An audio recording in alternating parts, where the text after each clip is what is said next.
Et salut à tous, c'est Mixmag de Mixmag sur computer et on se retrouve pour la présentation d'une marque qui m'est chère à mes yeux. Il s'agit de l'Amstrad CPC 464.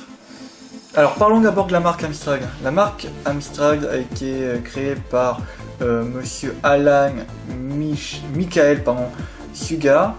Donc voilà, c'est pour ça qu'on a le droit à AMS qui sont les trois initiales du nom du patron, et Trad pour Trader.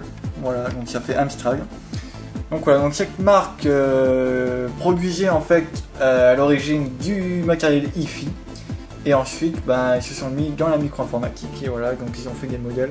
Donc il y a eu en premier le 464, ensuite il y a eu le 664 et ensuite le 6110. Voilà. Donc je vais vous montrer un petit peu les connectiques. Voilà. Hein. Donc, pour commencer, hop, ici on a le droit. Donc déjà on a le droit. Alors pourquoi ici c'est écrit en espagnol et ici en anglais? Parce qu'il s'agit déjà d'un modèle, des derniers modèles fabriqués pour la France et qu'il a été fabriqué en Espagne. Les derniers modèles d'Amstrad étaient fabriqués en Espagne si je ne me trompe pas, et c'est pour ça qu'on a le droit à une écriture en espagnol suivi d'une écriture en anglaise. Voilà. Donc ici on a le droit à un port 3,5 mm. Pour connecter des enceintes externes. Ici on a un port RS232 pour brancher des joysticks comme celui que l'on voit ici même, voilà, qui est livré avec le CPC 464. Ensuite, alors, hop, ici, là on le voit, c'est abîmé, ça c'est pour, vous l'avez vu si vous avez vu la vidéo d'unboxing, c'est un petit peu cassé, mais enfin bon, ça me dérange pas plus que ça. Ici on a la connectique pour l'imprimante tout simplement. Ici on a l'alimentation. Ici la connectique pour l'écran. Donc ouais, c'est une connectique propriétaire à la con en pin, en DIN, pardon, en DIN. Ensuite ici on a le lecteur de disquette. Ensuite on n'a rien du tout ici, à part ici le speaker.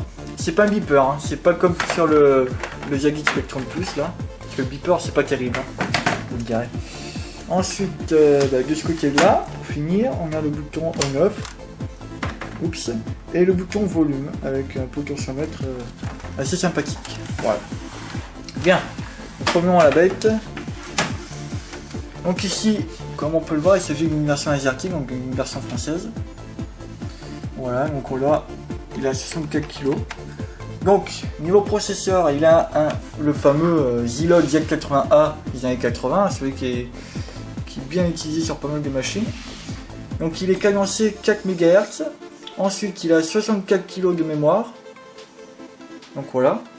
Il y a un lecteur de cassette en termes de stockage. Donc le lecteur de cassette, le voici. Donc la cassette, c'est une cassette simple, hein, ici. Donc celle-là elle est vendue avec l'Amstrad CPC 464. Donc ici on a 3 petits programmes là, et ici une démonstration, une démo, hein. Donc voilà. Alors ici on a le compteur, voilà, ici on a les boutons, rec, play, pour revenir en arrière, pour avancer, stop, eject et pause. Ici un luxe, le clavier numérique, sympathique, chose qu'on n'a pas par exemple sur le Zagit Spectrum Plus, ou même sur un Amiga, voilà. Enfin l'Amiga 600, puisque l'Amiga 500, il y a le pavé numérique, donc voilà. Donc les touches, le toucher, moi je trouve ça vraiment, comparé à un Zagit Spectrum Plus, bof, hein. Je trouve pas ça terrible. Hein. Enfin il y a pire, hein. Par exemple les claviers gomme qu'on a sur le Zagit Spectrum original, c'est horrible, voilà. Donc là le clavier il est plutôt pas mal, j'aime bien. Donc ici on a les touches colorées, ce qui est plutôt sympathique, on a du vert, du bleu, on a du rouge, on a les touches noires, voilà. On a quelques touches de fonction avec le caps lock, du shift, on a de la tabulation, escape, del, clear, bon voilà, et un bouton contrôle aussi, c'est bien sympathique ça. Voilà. Qu'est-ce que je vais dire de plus? Parler d'écran. Donc l'écran, le voici, c'est un CTM 644. C'est un écran couleur. On a les deux types d'écran, l'écran monochrome en noir et vert et l'écran couleur. Donc là j'ai un écran couleur. Donc là la connectique où il y a marqué 12 volts, il s'agit d'une connectique pour alimenter le lecteur de disquette qu'il y a sur le 6828. Ici on a le bouton d'alimentation et puis sur le côté on a une petite molette. Je sais pas si on le voit ici, là, une petite molette pour régler la luminosité. Donc voilà, je vais faire une deuxième vidéo sur un petit peu l'interface, comment ça se passe, les jeux, comment on charge les jeux, un petit peu tout ça, voilà. Donc à tout à l'heure pour une prochaine vidéo.